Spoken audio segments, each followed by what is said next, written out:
Promesse biblique du jour. Bonjour à tous. Retrouvons une citation de Charles Spurgeon. Appartenir à Jésus, c'est ce qu'il y a de plus essentiel pour aujourd'hui et pour l'éternité. Pâques et Pâques, quelle leçon pour nous aujourd'hui? Pâques fait référence à la célébration annuelle de la sortie du peuple d'Israël d'Égypte. Par l'ultime signe de la mort des fils aînés des familles égyptiennes, Pharaon cède à laisser aller le peuple de Dieu, protégé par le sang d'un agneau spécial appelé la Pâque du Seigneur. Ça, c'est dans l'Ancien Testament. Et dans le Nouveau Testament, Pâques célèbre la résurrection du Seigneur Jésus après 3 jours dans la tombe. Cette célébration va au-delà des lapins et des œufs que nous avons l'habitude de voir. Il s'agit de choses plus profondes et transformatrices. Une célébration autour de l'agneau.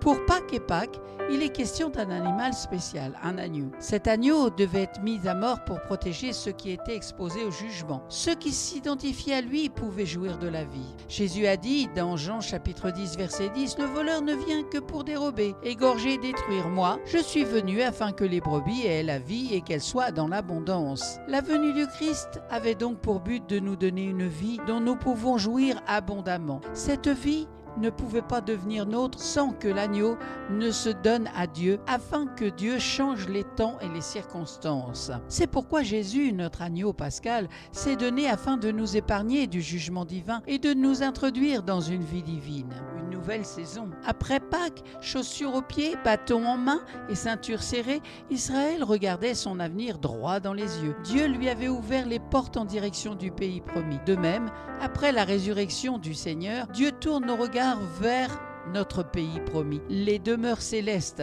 Ainsi, par sa mort et sa résurrection, Jésus nous donne une nouvelle espérance à laquelle nous accrocher toute notre vie. Il donne un sens nouveau à la vie, celui de diriger notre vie en direction de ce pays tout apprêté pour nous. Nous détournons notre intérêt des choses vaines pour regarder à celles qui durent éternellement. Voilà, c'était la première partie de Pâques et Pâques. Quelle leçon pour nous aujourd'hui. Nous verrons la prochaine fois partage en famille, le sang en symbole, une vie nouvelle en Jésus-Christ. Et pour terminer, lisons Matthieu chapitre 16 versets 24 à 25. Alors Jésus dit à ses disciples, « Si quelqu'un veut venir après moi, qu'il renonce à lui-même, qu'il se charge de sa croix et qu'il me suive. Car celui qui voudra sauver sa vie la perdra, mais celui qui la perdra à cause de moi la trouvera. » Amen. Merci pour votre attention. Merci d'avoir pris du temps pour écouter Promesse biblique du jour. Je vous souhaite bon courage et prenez bien soin de vous. À très bientôt.